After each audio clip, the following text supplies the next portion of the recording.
Saudara-saudara kekasih dalam Tuhan Yesus, puji dan syukur kepada Tuhan kita dapat bertemu lagi di dalam acara Renungan Harian GP Kris Pangkal Pinang, edisi tanggal 29 bulan April 2023. Sebelum kita bersama-sama merenungkan firman Tuhan ini, mari kita berdoa mohon Tuhan menolong kita, Roh Kudus membuka hati dan pikiran kita. Mari kita berdoa. Bapa di dalam surga, terima kasih untuk kesempatan yang Tuhan berikan kepada kami untuk pelajari firman-Mu di dalam Alkitab. Kami mohon Roh Kudus membuka hati dan pikiran kami untuk mengetahui atau mengerti firman-Mu. Pakailah hamba-Mu untuk menjelaskannya dengan sederhana. Terima kasih Tuhan. Inilah permohonan kami. Dalam nama Tuhan Yesus kami berdoa. Amin. Saudara sekalian, kita akan melanjutkan renungan kita mengenai riwayat Tuhan Yesus. Dan tema kita pada hari ini adalah jalan mendapat hidup yang kekal.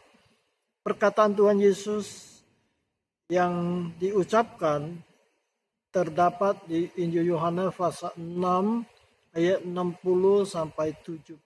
Saya akan bacakan Yohanes pasal 6 ayat 60 sampai 71. Demikian firman Tuhan. Sesudah mendengar semuanya itu, banyak dari murid-murid Yesus yang berkata, "Perkataan ini keras, siapakah yang sanggup mendengarkannya?" Yesus yang di dalam hatinya tahu bahwa murid-muridnya bersungut-sungut tentang hal itu, berkata kepada mereka, "Adakah perkataan itu menggoncangkan imanmu? Dan bagaimanakah jikalau kamu melihat Anak Manusia naik ke tempat di mana ia sebelumnya berada? Rohlah yang memberi hidup, daging sama sekali tidak berguna. Perkataan-perkataan yang kukatakan kepadamu adalah roh dan hidup. Tetapi di antaramu ada yang tidak percaya, sebab Yesus tahu dari semula siapa yang tidak percaya dan siapa yang akan menyerahkan dia. Lalu ia berkata, sebab itu telah kukatakan kepadamu, tidak ada seorang pun dapat datang kepadaku kalau Bapa tidak mengaruniakannya kepadanya. Mulai dari waktu itu banyak murid-muridnya mengundurkan diri dan tidak lagi mengikuti dia. Kata Yesus kepada ke-12 muridnya, "Apakah kamu tidak mau pergi juga?" Jawab Simon Petrus kepadanya, "Tuhan, kepada siapakah kami akan pergi? Perkataanmu adalah perkataan hidup yang kekal. Dan kami telah percaya dan tahu bahwa Engkau adalah yang kudus dari Allah." Jawab Yesus kepada mereka, "Bukankah aku sendiri yang telah memilih kamu yang 12 ini? Namun seorang di antaramu adalah iblis." Yang dimaksudkannya ialah Yudas, anak Simon Iskariot, sebab dialah yang akan menyerahkan Yesus.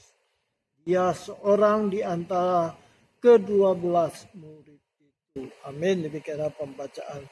Saudara sekalian, kita mengetahui hidup kekal adalah hal yang paling penting selama kita hidup di dalam dunia ini. Karena hidup kita di dunia ini hanya sementara. Oleh sebab itu, sewaktu kita hidup di dunia yang sementara ini, kita harus mencari dan mendapatkan hidup yang kekal. Tuhan Yesus sendiri pernah berkata, "Apa gunanya jika seseorang memperoleh seluruh dunia, tetapi kehilangan nyawanya?" Ini terdapat di Injil Matius pasal 16 ayat 26.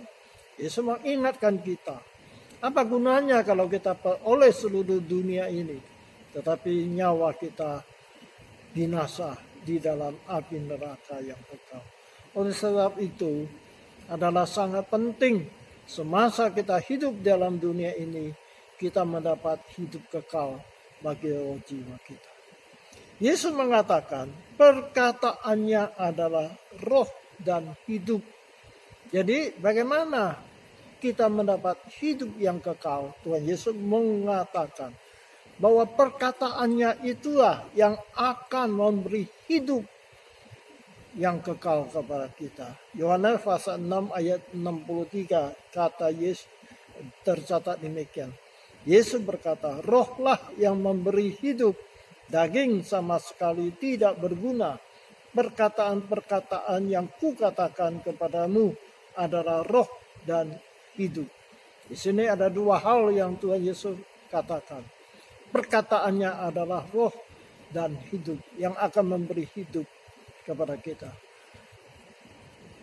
Kemudian dikatakan daging sama sekali tidak berguna. Artinya untuk mendapat hidup kekal, usaha dari tubuh jasmani kita secara kedagingan tidak akan memberi kita manfaat untuk mendapat hidup yang kekal. Jadi hidup yang kekal hanya akan kita peroleh melalui firman Tuhan kita Yesus Kristus.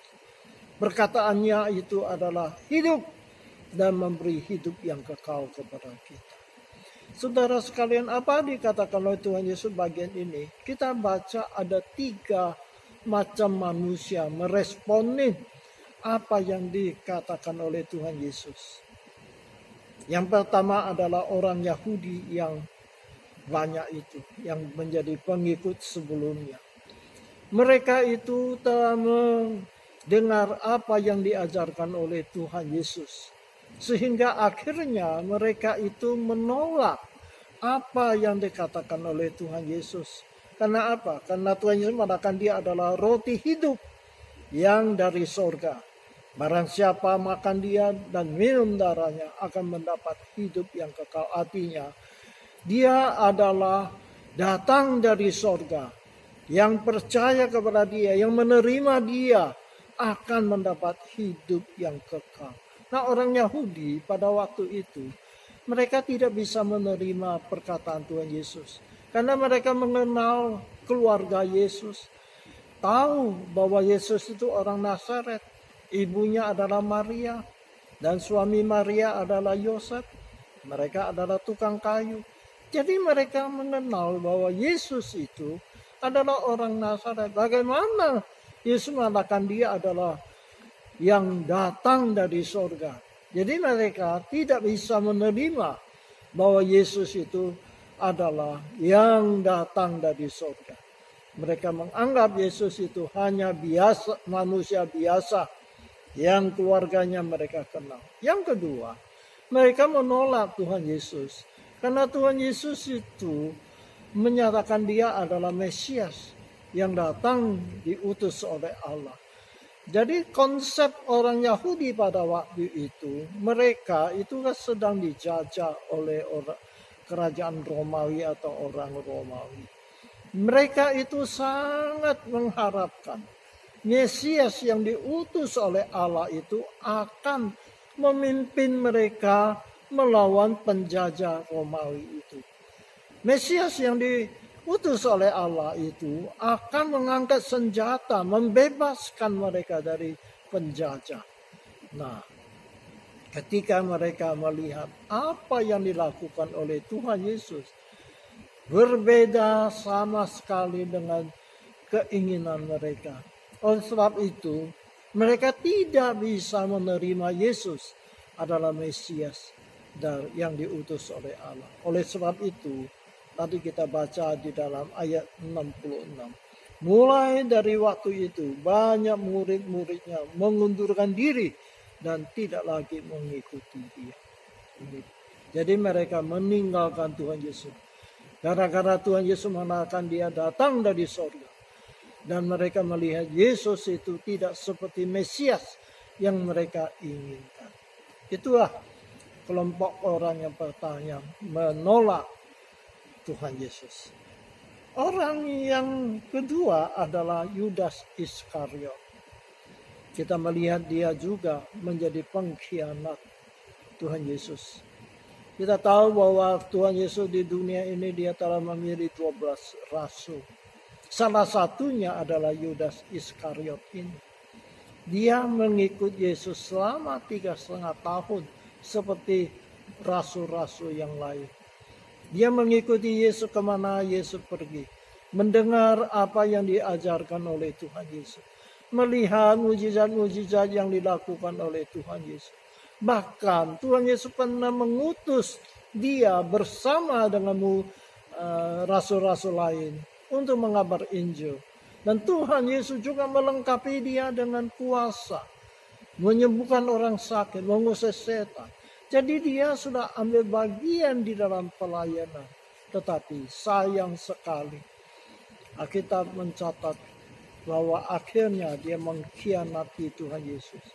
Dia menjual Tuhan Yesus dengan harga 30 keping perak. Saudara sekalian, mengapa Yudas Iskariot yang telah dipilih oleh Tuhan menjadi muridnya, menjadi rasulnya, yang sudah tinggal bersama, sampai hati mengkhianati Yesus?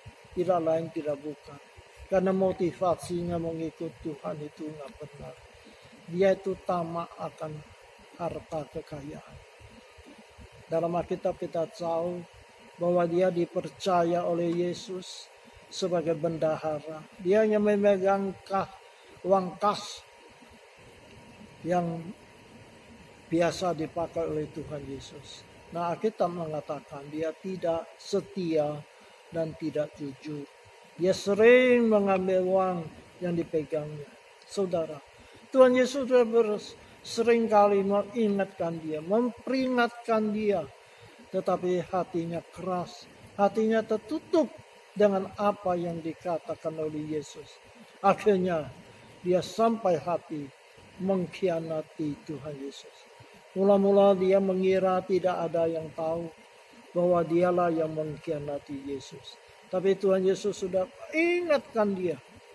Tetapi hatinya keras, tidak mau bertobat. Itulah yang kedua orang, yaitu Yudas Iskariot.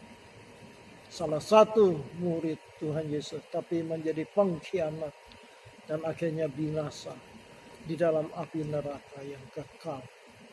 Yang ketiga, respon orang yang ketiga yaitu Petrus dan murid-murid yang lain. Ketika murid-murid yang lain meninggalkan Yesus, Yesus bertanya kepada Petrus dan kawan-kawan, apakah mereka mau meninggalkan dia juga? Saya bacakan perkataan Tuhan Yesus dalam Yohanes pasal 6 ayat 67 sampai 69. Maka kata Yesus kepada ke-12 muridnya, apakah kamu tidak mau pergi juga? Jawab Simon Petrus kepadanya, Tuhan, kepada siapakah kami akan pergi? Perkataanmu adalah perkataan hidup yang kekal. Dan kami telah percaya dan tahu bahwa Engkau adalah yang Maha Kudus dari Allah. Jadi Petrus tetap setia kepada Tuhan. Ketika murid-murid yang lain, orang-orang lain meninggalkan Tuhan, tapi dia tetap setia kepada Tuhan. Kenapa? Dia tahu bahwa Yesus itu adalah utusan Allah. Di dalam Yesus ada hidup yang kekal. Itu yang paling penting, saudara sekalian. Kita harus mendapatkan Yesus, percaya kepada Dia untuk mendapat hidup yang kekal. Saudara, apa gunanya kita dapat harta dunia ini kalau jiwa kita binasa? Oleh sebab itu, marilah kita berdoa supaya Tuhan menguatkan iman kita. Apapun yang terjadi dalam hidup kita, kita tahu bahwa Yesuslah juru selamat kita. Dialah yang berhak memberi kita hidup yang kekal, kata Yesus. Perkataannya adalah hidup dan adalah hidup yang kekal. Kiranya Tuhan menolong kepada kita supaya kita mempunyai pengenalan yang benar-benar kepada Tuhan Yesus.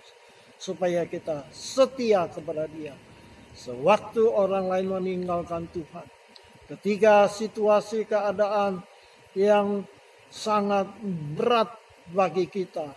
Sehingga banyak orang mundur, banyak orang menyangkal Tuhan. Tetapi kita bisa tetap setia karena kita tahu Dialah juru selamat kita satu-satunya. Dialah yang memberi jaminan hidup kekal kepada kita. Selain dari Dia, tidak ada yang dapat memberi hidup kekal kepada kita. Kiranya Tuhan menolong kita supaya kita tetap setia kepada Tuhan Yesus. Mari kita berdoa. Terima kasih ya Tuhan. Ketika banyak orang meninggalkan Engkau, tetapi Petrus dan kawan-kawan tetap setia kepada Engkau. Mereka tidak dipengaruhi oleh orang lain. Kami mohon Tuhan juga menguatkan kami. Di dalam dunia ini banyak pencobaan, banyak godaan. Oleh sebab itu, tolonglah kami, supaya kami sungguh mengenal Engkau adalah juru selamat kami yang satu-satunya, supaya kami tetap setia kepada Engkau. Kuatkan iman kami ya Tuhan. Pada saat ini ada orang-orang yang tetap setia kepada Engkau, mengalami penganiayaan, mengalami siksaan, penderitaan, tapi kuatkan iman mereka, setia kepada Engkau. Inilah permohonan kami. Terpujilah nama Tuhan. Jikalau ada orang karena penderitaan, siksaan sehingga mereka meninggalkan Engkau, kasihanlah mereka, tolonglah mereka supaya mereka kembali kepada Engkau. Terima kasih. Dalam nama Yesus kami berdoa. Amin. Kiranya Tuhan berkati kita sampai berjumpa lagi pada kesempatan yang lain. Amin.